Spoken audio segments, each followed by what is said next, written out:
परमात्मा ने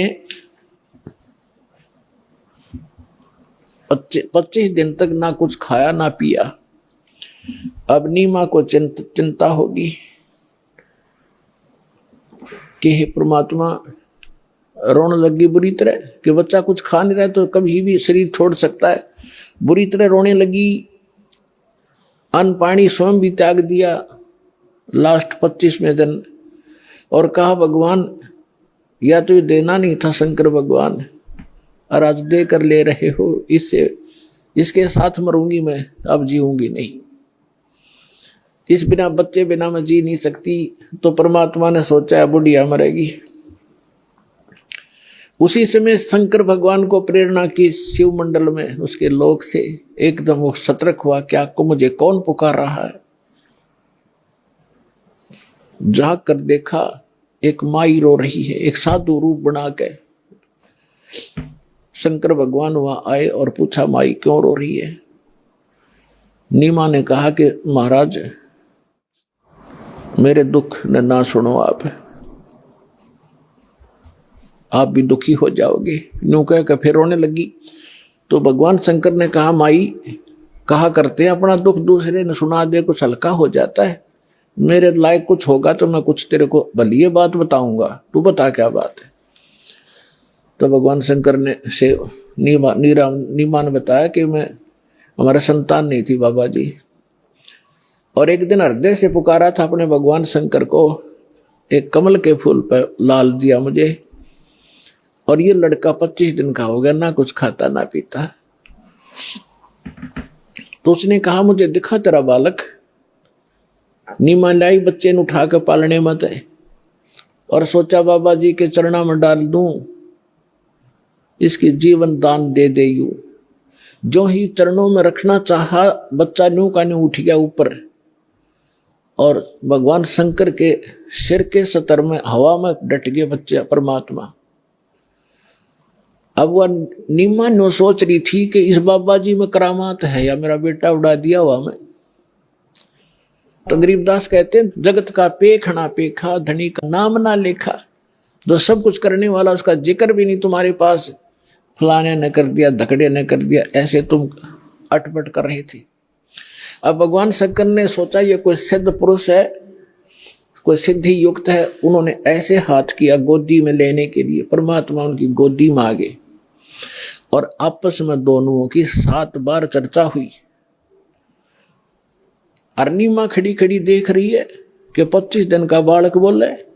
वो तो बोलता पहले भी लिया था, लेकिन वो भूल पड़ जाती है हमारे। तब परमात्मा ने कहा कि हे शंकर भगवान। अब शंकर भगवान ने सोचा कि सिद्ध पुरुष है, मुझे भी पहचान लिया इसने, तो कि आप इसको ये कहो एक कुंवारी गाय लावें, और उस कुंवारी गाय के ऊपर आप अपना आशीर्वाद भरा हाथ धर दियो, वह दूध देवेगी। अपना आत्मा वचन तो मालिक का था, नियमत शंकर जी को बना रखा था।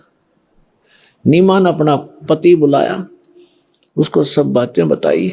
वो कुम्हार के घर से एक सांप घड़ा लिया, छोटा सा कोरा मटका घड़ा, और वो गाय लिया बछिया जिसने दूध पीना छोड़ रखा था, और अभी सांड ने टच नहीं करी थी। वो जाके संग बैल नहीं लागा, वो लाके खड़ी करी। शंकर भगवान ने हाथ थपकी मारी, दूध की धार चल पड़ी, पात्र भर गया, अपने आप बंद होगी। डेली दूध देने लगी, जब परमात्मा ने दूध पिया।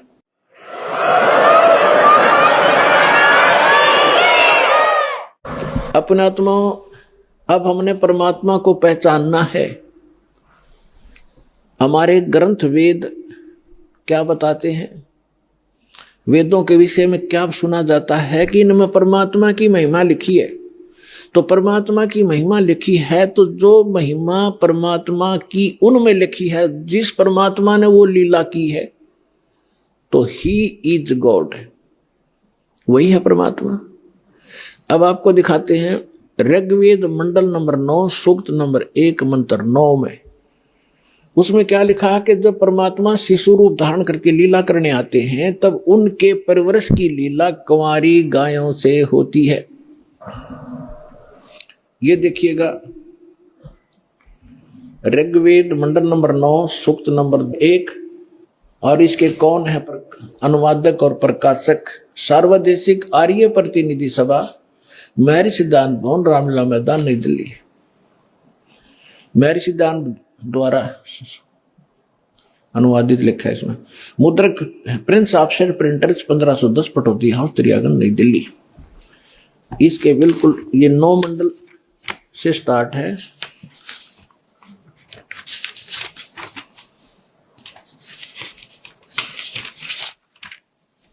ये देखिएगा, ऋग्वेद मंडल नंबर 9 और सूक्त नंबर 1 और मंत्र नंबर 9। ये मंत्र नंबर 9 है। इसकी संस्कृत है अभि इमम अधन्या उत शृणंती धेनव। धेनो माने गाय, शिशु माने शिशु रूप में प्रगट परमात्मा, सोमम सोम माने अमर परमात्मा, इंद्राय पात्वे। इसका अर्थ इन्होंने किया है, उस सोम माने अमर परमात्मा को इन्होंने सोम लिख दिया, सोम स्वभाव वाले पुरुष को। हर देखो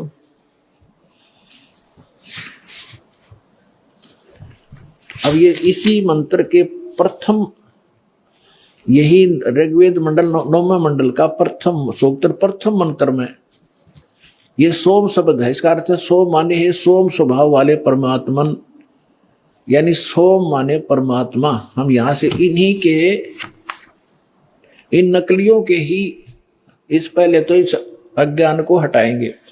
अब देखो उस सोम मान, अब ऋग्वेद मंडल नंबर 9 सूक्त 1 मंत्र हम 9वां आगे। उस सोम माने अमर परमात्मा को, पुरुष माने भी परमात्मा होता, उस अमर परमात्मा को जो शिशु रूप में प्रकट होता है, शिशुम कुमार अवस्था में ही अभी अधन्या।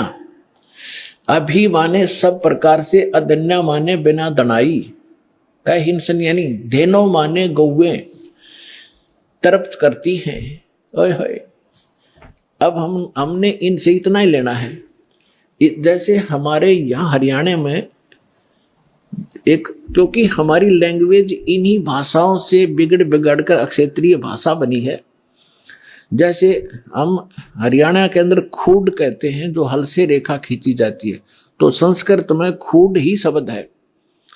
और यहाँ अधन्या माने बिना धनाई। हम उस गाय को जो नए दूध नहीं हुई हो उसको अधन्या का, बिना धनाई का करते, या बिना धनाई है।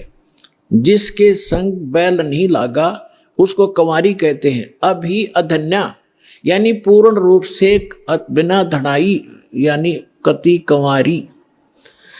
जब वो अमर परमात्मा शिशु रूप धारण करके लीला करने आता है, तब उसके परवरिश की लीला कंवारी गायों से होती है। ये क्या कौन कहता है?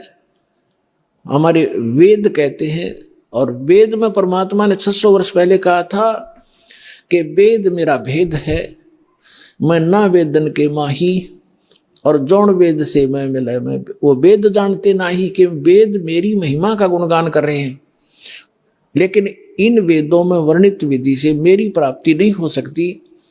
और जिस वेद से जो परमात्मा स्वयं आकर ज्ञान बताते हैं मैं मिलूं, वो वेद जानते ना ही, वो साधन वो मंत्र इन वेदों में नहीं है, लेकिन वेद मेरी ही महिमा का गुणगान कर रहे हैं। तो ये स्पष्ट हो गया कि परमात्मा जब शिशु रूप धारण करके लीला करने आते हैं, उनके बालकपन में जो परवरिश की लीला कंवारी गायों से होती है। अब परमात्मा का 600 वर्ष पहले जो लीला की थी वो इतिहास लिपिबद्ध है, वो दिखाता हूं। ये देखिएगा, कबीर सागर संपूर्ण 11 भाग, खेमरा श्री कृष्ण दास प्रकाशन मुंबई से। और ये इन कबीर पंथियों का ही छापा बनाया हुआ है, कोई न सोचा कोई डुप्लीकेट होगा। कबीर पंथी भारत पथिक स्वामी युगलानंद बिहारी द्वारा पुरस्कृत, और यहाँ से छपा है। मुद्रक एवं प्रकाशक खेमरा श्री कृष्ण दास, अध्यक्ष वेंकटेश्वर प्रेस, खेमरा श्री कृष्ण दास मार्ग, मुंबई। अब इसके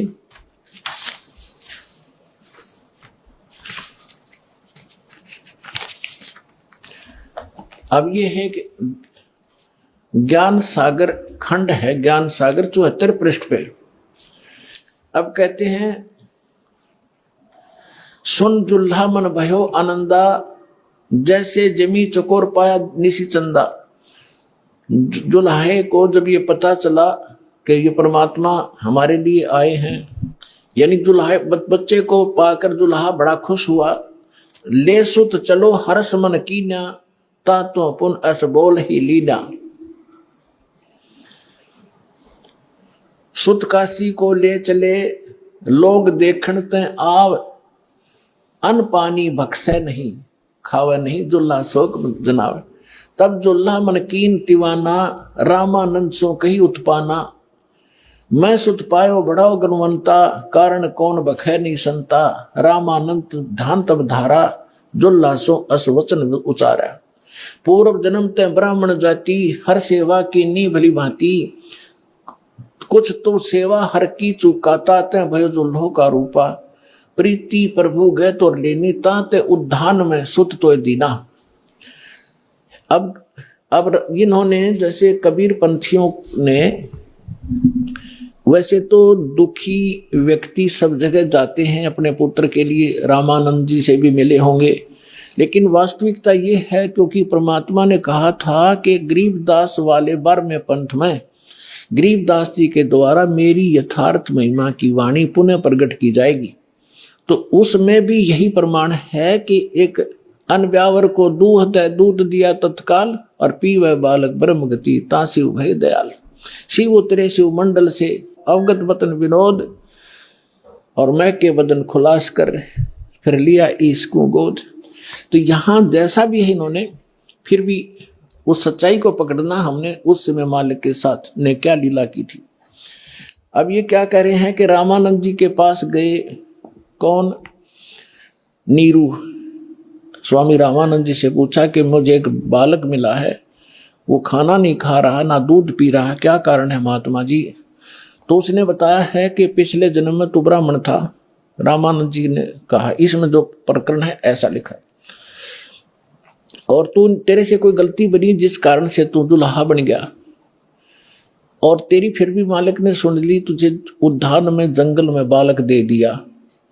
अब ये तब खाएगा तो इसके लिए एक कुंवारी गाय लाओ और वो दूध देगी, तब यो बालक पीवेगा। देखिए, अब नीरू कहता कि भगवान मेरे से गलती हुई, उसा मैंने फल पा लिया। हे प्रभु जस कीनो तस पायो, आरत हो तो दर्शन आयो। सो कहिए उपाय गुसाई, बालक अक्षुदावंत कुछ खाई। मेरे से जो गलती हुई थी, भगवान ने मुझे सजा दे दी, दुल्हा बना दिया आपके कहने अनुसार, लेकिन मैं आपके पास आया हूं संकट निवारण के लिए।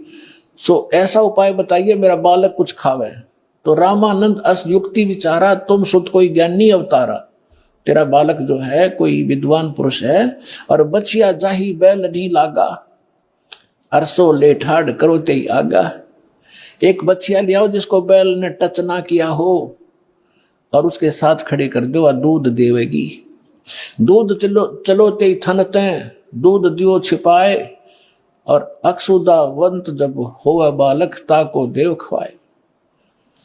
अब दूध पीवत नाम कबीर, दूध पीवत नाम कबीरा, खेलत संत मत सब धीरा। अब इससे क्या सिद्ध हो गया? आंखों देखा संत बतावे गरीबदास साहिब जी, और हमारे ग्रंथ बतावे, हमारे वेद बता रहे हैं कि परमात्मा जब शिशु रूप धारण करके आता है, वो पूर्ण परमात्मा है, सारी सृष्टि का रचनहार। वो ऐसी लीला करता है, वो कुंवारी गायों से उनके परवरिश होती है बचपन की। और ये लीला 600 वर्ष पहले परमात्मा की लीला वो जीवनी में लिखी है कि उस परमेश्वर ने ऐसी लीला की थी। तो who is God? Kabir is God.